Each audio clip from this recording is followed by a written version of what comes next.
Hello everyone, खमागणियन, welcome to the world of stories. आगम फिर से मैं आप लोगों के सामने एक और नया रियल सुपरनेचुरल एक्सपीरियंस लेकर। अभी तक के हमारे 2 एपिसोड में आपने देखा कि किस तरह से इस गांव के चौराहे पर वो 3 लाशें मिलती है।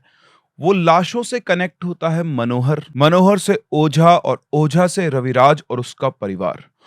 उसके परिवार की हालत देखकर गांव वाले पहुंचते हैं बाबा के पास। बाबा सोनू मोनू पहुंचते हैं रविराज के घर और वहां जाकर खुलता है सब लोगों के सामने एक राज कि इन सब के ऊपर किसी ना किसी ने कोई तांत्रिक क्रिया की हुई है और इन सब के पीछे छुपी हुई थी इंदु। आपने ये भी देखा कि किस तरह से रविराज इंदु से प्यार किया करता था और उसके चक्कर में उसने अपने दोस्त राजकुमार की जान ले ली थी। रविराज को ये लगता था कि राजकुमार को मारने के बाद इंदु अब उसकी हो जाएगी, लेकिन वो नहीं जानता था कि इंदु कौन है। तो ये बढ़ते हैं अपने एपिसोड 3 में और जानते हैं कि आखिर इंदु कौन है।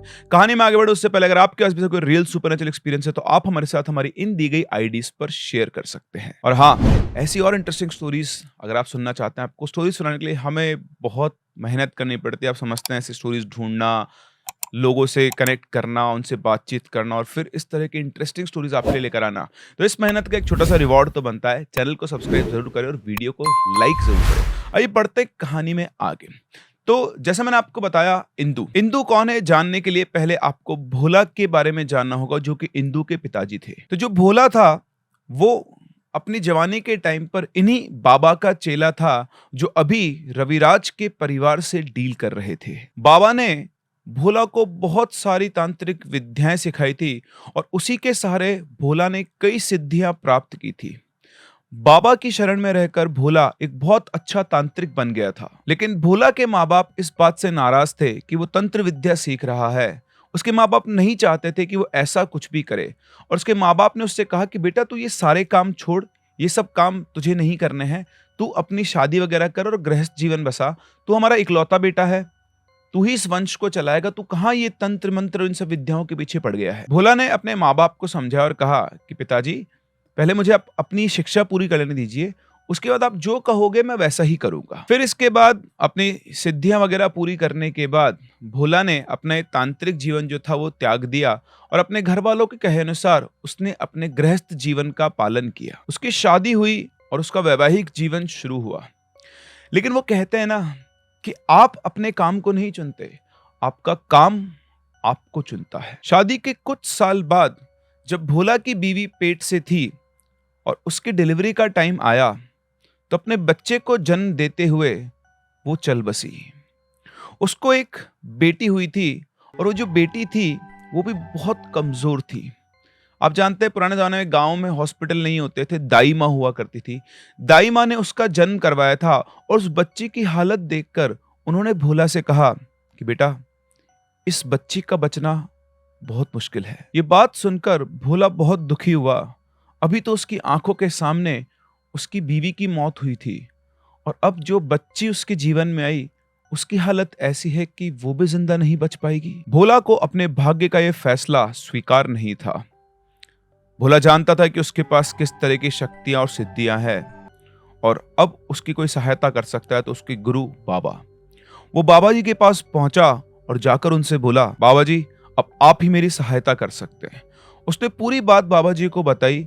उसकी बात सुनकर बाबा जी उसके साथ भोला के घर पहुंचे। उन्होंने जब उस बच्ची को देखा तो बिल्कुल बहुत ज्यादा कमजोर थी और वाकई में उस बच्ची का बचना बहुत मुश्किल था। ये देखने के बाद बाबा जी भी थोड़ा उनका समझते हैं, थोड़ा उनको दुख लगा कि यार मेरे शिष्य के साथ कैसा हो रहा है, भाग्य ने कैसा वो किया है इसके साथ। उसके बाद भोला ने कहा कि बाबा जी आप ही मेरी आखिरी उम्मीद हो, आप ही को मेरी सहायता करनी है। मेरा पूरा परिवार खत्म हो चुका है, मेरा वंश नहीं चल पाएगा। ये एकमात्र मेरी बच्ची है जिस जो मेरे वंश का एकमात्र आखिरी निशान है। चाहे कुछ भी हो जाए इसको मुझे बचाना होगा। इसके सिवा इस दुनिया में मेरा कोई नहीं बाबा जी, आपको मेरी सहायता करनी होगी, इस बच्ची को बचा लीजिए। बाबा ने भोला के कंधे पर हाथ रखा और कहा, मैं तुम्हारी मनोस्थिति को समझ सकता हूं भोला, लेकिन भाग्य ने जो लिख दिया है उसे कोई नहीं बदल सकता। हो सकता है इस बच्ची का जीवन इतना ही लिखा हो। उनकी बात सुनकर भोला बाबा से बोला, बाबा जी मेरे पास एक उपाय है, मैं अपनी बच्ची को संजीवनी विद्या से बचा सकता हूं, लेकिन इसके लिए मुझे आपकी सहायता की जरूरत पड़ेगी। उसकी बात सुनकर बाबा ने मना किया। उन्होंने कहा कि हमें ये सिद्धियां इसलिए मिली हैं कि हम जन कल्याण कर सकें, लोगों की सहायता कर सकें। इसे हम अपने फायदे के लिए काम में नहीं ले सकते और किसी भी सिद्धि का प्रयोग विधाता के विधान के विरुद्ध जाने के लिए नहीं करना चाहिए। भोला ने बाबा की बात सुनकर कहा, मैं आपको विधान के विरुद्ध जाने को नहीं कह रहा हूं बाबा जी, मैं सिर्फ आपको मेरी सहायता करने को कह रहा हूं। मेरी बेटी अभी मरी नहीं है, वो जीवित है और मैं उसे सिर्फ ठीक करने की बात कह रहा हूं। अगर उसकी मृत्यु हो गई होती तो मैं आपसे ये बात नहीं कर रहा होता। बाबा को भोला की बात समझ में आई और उन्हें मन ही मन लगा कि हाँ, ये तो सही कह रहा है। ये बच्ची भी मरी थोड़ी ना है, ये बच्ची तो जीवित है, ये मर सकती है और हम अपनी सिद्धियों से इसे बचा सकते हैं। बाबा ने कहा, तुम सही कह रहे हो भोला, हम इस बच्ची को बचा सकते हैं। और इसके बाद बाबा और भोला ने मिलकर तंत्र मंत्र से उस बच्ची को जीवित रखा। शायद भोला ने जो भी इतने सालों की तपस्या मेहनत की थी वो इसीलिए की थी कि वो अपनी बेटी को बचाकर रख सके। खैर, अपनी सिद्धियों से, अपनी शक्तियों से वो सिर्फ उसको जीवित ही रख पा रहे थे, लेकिन वो बहुत कमजोर थी और उसकी जो ग्रोथ थी वो नॉर्मल बच्चों से बहुत ज्यादा स्लो थी। करीबन 4 साल की उम्र तक पहुंचने के बाद भी इंदु अपने पैरों पर लड़खड़ाकर ही चला करती थी और लड़खड़ाकर ही खड़ी हो पाती थी। लेकिन भोला को इस बात का ही एक वो था कि वो अपनी बच्ची को बचा पाया, लेकिन कहीं ना कहीं उसके मन में एक चिंता भी थी कि आखिर कब तक ये बच्ची मेरी शक्ति और मेरी सिद्धियों के सहारे जीवित रह पाएगी।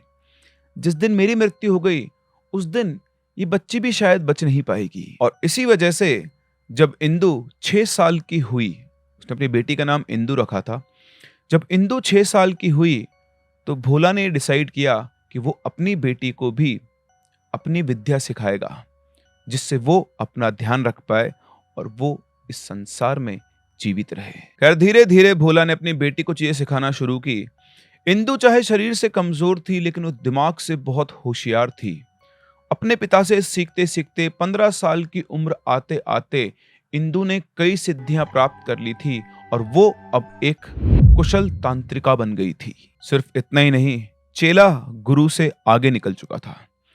वो अपने पिताजी से भी ज्यादा अच्छी तांत्रिका बन गई थी और उसके पास उनसे भी अधिक और पावरफुल सिद्धियां थी। लेकिन भोला ने सदैव इंदु को एक ही बात सिखाई कि ये सिद्धियां सिर्फ जन कल्याण के लिए है। इसे हम किसी को लाभ पहुंचाने के लिए या किसी को हानि पहुंचाने के लिए काम में नहीं ले सकते हैं। इनका उपयोग तुम सिर्फ अपनी या किसी और की जान बचाने के लिए कर सकती हो और तुम्हें ये किसी को कभी नहीं बताना है कि तुम्हें इन विद्याओं का ज्ञान है। और इसीलिए इंदु कभी भी अपनी सिद्धियों के बारे में किसी को नहीं बताती थी। इस चीज के बारे में सिर्फ 3 ही लोग जानते थे, इंदु, भोला और बाबा। यहां तक कि राजकुमार और रविराज को भी इस बात का पता नहीं था कि इंदु एक सिद्ध तांत्रिका है। अब जब इंदु को राजकुमार की मौत का पता लगा और उसे पता लगा उसकी हत्या हुई है, तो उसका खून खौल उठा और उसने ठान लिया कि वो राजकुमार के कातिल से बदला जरूर लेगी। वो सीधी अपने पिताजी के पास गई और उनसे बोला कि पिताजी, मुझे राजकुमार की आत्मा से बात करनी है। आज उसकी मृत्यु को 4 दिन हो चुके और मुझे ऐसा लगता है कि वो मेरे आसपास है। आप मेरी उसकी आत्मा से बात करवाइए। मैं जानना चाहता हूं कि उसे किसने मारा। इंदु की बात सुनकर भोला ने इंदु को मना कर दिया और कहा, बेटा, मैंने तुझे हमेशा एक ही बात सिखाई है, अपने फायदे के लिए इन सिद्धियों का प्रयोग नहीं करना है। और दूसरी बात, किसी आत्मा को परेशान करना अच्छी बात नहीं। उसके भाग्य में जो लिखा था वो उसके साथ हो चुका है। तुम भी अब आगे बढ़ो। अपने पिता की बात सुनकर इंदु को दुख हुआ क्योंकि उसके अंदर बदले की भावना थी। उसने डिसाइड किया कि चाहे मेरे पिताजी मेरी हेल्प करें या ना करें, वो कैसे भी करके राजकुमार की आत्मा को बुलाएगी, उससे बात करेगी और ये पता करेगी कि आखिर उसका हत्यारा कौन है। लेकिन ये सब करने के लिए इंदु को चाहिए था एक शरीर। अब इंदु और किसी को तो जानती नहीं थी। उसे पता था कि रविराज जो है वो राजकुमार का सबसे अच्छा दोस्त है और जैसे वो ये पता करना चाहती है कि राजकुमार को किसने मारा, शायद रवि उसकी सहायता करेगा, क्योंकि वो भी ये जानना चाहता होगा कि उसके दोस्त को किसने मारा और उसके बाद ये दोनों मिलकर उस हत्यारे से उसका बदला लेंगे। इसी वजह से इंदु रवि से मिलने गई और उससे कहा, सुनो, मुझे तुम्हारी सहायता चाहिए। अब रविराज तो पहले से ही इंदु पे फ्लैट था।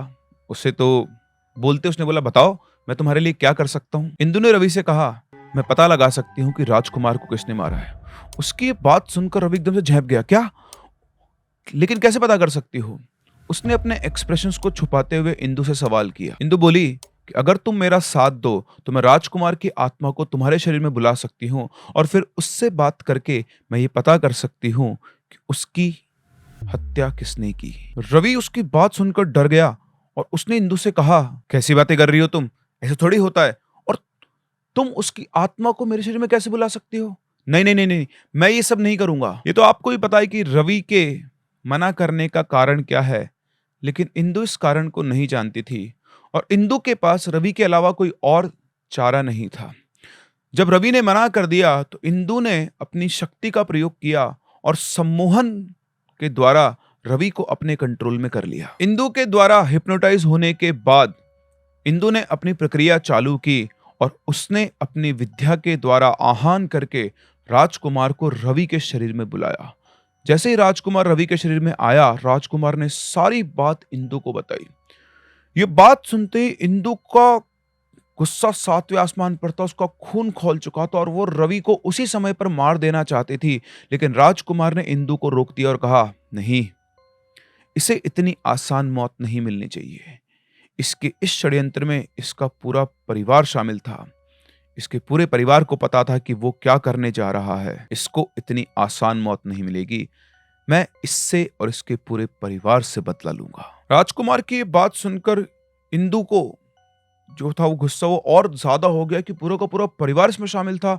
और इस तरह से इंदु ने राजकुमार से एक वादा किया कि तुम चिंता मत करो, मैं इससे और इसके पूरे परिवार से बदला लूंगी। इसके बाद रवि के शरीर में राजकुमार और इंदु सीधा रवि के घर पहुंचते हैं और वहां पहुंचकर इंदु पूरे के पूरे परिवार को अपने सम्मोहन में ले लेती है।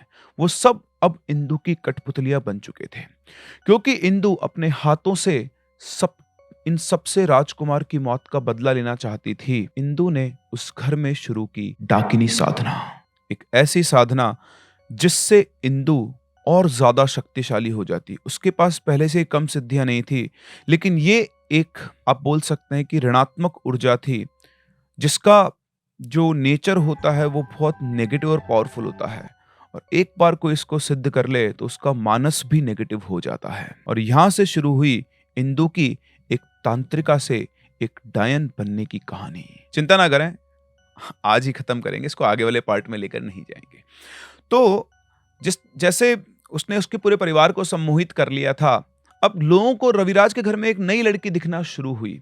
तो जब उन्होंने उसके बारे में पूछा तो क्योंकि पूरा परिवार सम्मोहन में था, तो जो इंदु चाहती वो वही बोला करते थे। तो वो गांव वालों से कह दिया करते थे कि भाई हमने रविराज की शादी कर दी है मंदिर में, छोटा सा ऐसे विवाह किया है और ये हमारे बेटे की बहू है। वैसे भी इंदु घर से बहुत कम बाहर निकलती थी। अब सबसे पहले इंदु ने बदला लिया उन दोनों लोगों से। वो जो 3 लोग थे इसके दोस्त रविराज के, इसके चचेरे भाई जो थे और एक और इनका दोस्त था। सबसे पहले इंदु ने उन तीनों को उस चौराहे पर मारा जो उनकी लाश सबसे पहले मिली थी, जिसमें सिर्फ उनका सिर था, बाकी पूरा कंकाल नीचे था और उसमें से मांस को अलग अलग जगह फेंक दिया गया था। ये काम किसी और ने नहीं, इंदु ने किया था। उन्होंने जो मौत राजकुमार को दी थी उससे कहीं बुरी मौत इंदु ने उन सबको दी। जब इंदु उनको मार रही थी और अपनी जान बचाकर भाग रहे थे तो इंदु उनको पकड़ पकड़ के लाती थी और उनके शरीर से मांस नोच नोच कर फेंक देती थी। जब तक उनके शरीर से मांस नोचा जा रहा था वो सबके सब जिंदा थे और ये सारी चीजें सामने रविराज के शरीर में खड़ा होकर देख रहा था राजकुमार। लेकिन वहां राजकुमार सिर्फ अकेला नहीं था, ये सब अपनी आंखों से एक और इंसान ने देखा था जिसका नाम था मनोहर। और ये सब देखने के बाद वो सदमे में चला गया था। शायद वो सदमे में गया नहीं था, इंदु को ये पता लग गया था कि मनोहर ने सब देख लिया है और वो भी इंदु के सम्मोहन में चला गया था, क्योंकि वो बेकसूर था। इंदु ने उसे मारना ठीक नहीं समझा और फाइनली बाबा ने मनोहर को ठीक किया था। अब जब इन मौतों की बात पूरे गांव में पहुंची तो भोला, जिसको सारी बात पता थी कि किस तरह से हत्या हुई है और इंदु उस चीज के पीछे लगी हुई है, उसे ये करतूत देख के समझ में आ गया था कि कार्य कौन कर सकता है। भोला ने इंदु को अपने पास बुलाया, उसे बहुत समझाया, डांटा, लेकिन इंदु नफरत की आग में अंधी हो चुकी थी। भोला को यह समझ में आ गया था कि इंदु उसकी बात नहीं मानेगी, इसलिए उसने अपनी तांत्रिक विद्या से राजकुमार को रवि के शरीर से बाहर निकाला और जैसे ही वो उसे इस शरीर से मुक्ति दिलाने वाला था, वैसे ही इंदु वहां पहुंच गई और उसके बाद इंदु, सम्मोहित रवि और राजकुमार की आत्मा तीनों ने मिलकर भोला के ऊपर हमला कर दिया। भोला इतना शक्तिशाली था कि वो एक साथ 10-10 आत्माओं को अकेला कंट्रोल कर सकता था, लेकिन यहां वो आत्माओं से नहीं लड़ रहा था, वो यहां पर 3 स्वरूपों से लड़ रहा था, एक अपनी बेटी से, एक इंसान से और एक आत्मा से। तीनों को अलग अलग वो कंट्रोल कर सकता था, लेकिन एक साथ तीनों को वो कंट्रोल नहीं कर पाया। और फिर इंदु ने अपने ही पिता का एक हाथ और उनकी जीभ काट दी ताकि वो कोई तंत्र विद्या नहीं कर पाए। लेकिन वो ये सब करती उससे पहले ही भोला ने राजकुमार की आत्मा को रवि के शरीर में हमेशा हमेशा के लिए बांध दिया। इसका मतलब ये था कि जिस दिन रविराज के शरीर की मृत्यु होगी, उसी दिन राजकुमार की आत्मा को भी मुक्ति मिल जाएगी। और अगर राजकुमार की आत्मा को किसी ने रवि के शरीर से बाहर निकाला तो रविराज की भी मौत हो जाएगी। पर रवि के शरीर पर अब भी राजकुमार का ही कंट्रोल था। मैं आपको बता दूं, राजकुमार जो था वो रवि के पड़ोस में रहने वाले सिंह साहब का बेटा था, इसीलिए रवि मैक्सिमम टाइम सिंह साहब के घर पर ही रहा करता था, क्योंकि वो अपने पिताजी से बात किया करता था। तो रवि अब रवि नहीं रहा था, उसके पूरे शरीर पर राजकुमार का कंट्रोल था। बाबा के कहने पर जब इंदु रवि या फिर बोलो राजकुमार को लेकर गांव से दूर चली गई, उनकी जो डील हुई, बाबा ने इंदु को रविराज के साथ इस गांव से बाहर कर दिया था। उसके बाद बाबा ने इनके घर वालों और बाकी गांव वालों को बताया कि इंदु रविराज को या राजकुमार को अपना सेवक बना रही है। डायन का सेवक डायन से भी ज्यादा शक्तिशाली होता है और वो कोई भी रूप ले सकता है, और इस प्रक्रिया के लिए बलि देनी होती है। ये 2 कंकाल देख रहे हो, ये इनके छोटे बच्चों के कंकाल है जिनकी इस घर में बलि दी गई है। और इसके बाद बाबा ने जो बात इनके घर वालों को बताई, उस बात ने इन सबको अंदर तक हिलाकर रख दिया।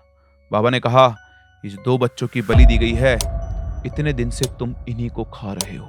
एक एक करके वो सबकी बलि देती जाती और उसका सेवक और भी ज्यादा शक्तिशाली होता जाता। मैंने रविराज समेत 8 लोगों की जान बचाई है, इसलिए 16 तोला सोना सोनू मोनू को देना। मैं जा रहा हूं अनजानपुर अपने घर, मुझे सेजन की सब्जी खानी है वरना सब्जी ठंडी हो जाएगी। इससे पहले कि बाबा वहां से निकलते, रविराज की मां ने उस खून की पोटली की तरफ इशारा किया और बोला कि बाबा ये क्या है, इसका क्या करेंगे? बाबा बोले, ये कुछ नहीं है, ये सिर्फ एक काला जादू है जो घर के अंदर देवीय शक्ति को आने से रोकता है। इसे फेंक देना और वो कमरा जहां पर इंदु ने बलि दी थी, उस कमरे को मिट्टी से पूरा भर देना। तो इस तरह बाबा ने बिना किसी हवन, बिना किसी यज्ञ, सिर्फ और सिर्फ इंदु की हरकतों को पढ़कर, उसके बारे में वो पहले से ही जानते थे, उसकी साइकोलॉजी के साथ खेलकर इस पूरे परिवार को इंदु के कहर से मुक्त कर दिया। उन्होंने वहां पहुंचते ही एक बात पकड़ ली थी, यही उनकी सिद्धि और यही उनकी शक्तियां थी कि रविराज के शरीर में इंदु ने अपने प्यार राजकुमार को पाल रखा है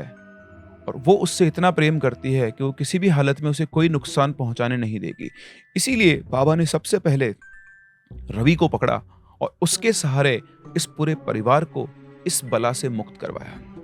इसके बाद इंदु और रवि वाकई में उस गांव से बहुत दूर शिफ्ट हो गए और इसी गांव के कई लोगों ने कई बार इंदु और रवि को वहीं देखा था।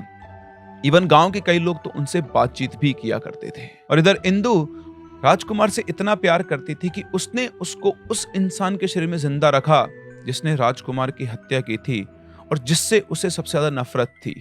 इंदु के लिए उसकी नफरत और प्यार दोनों एक ही शरीर में पल रहे थे। लेकिन अगर बाबा सही समय पर वहां नहीं आते तो शायद इंदु अपने या रविराज के इस पूरे परिवार की बलि दे चुकी होती। तो ये थी कहानी प्यार, नफरत, साजिश और तंत्र साधना की शक्तियों की।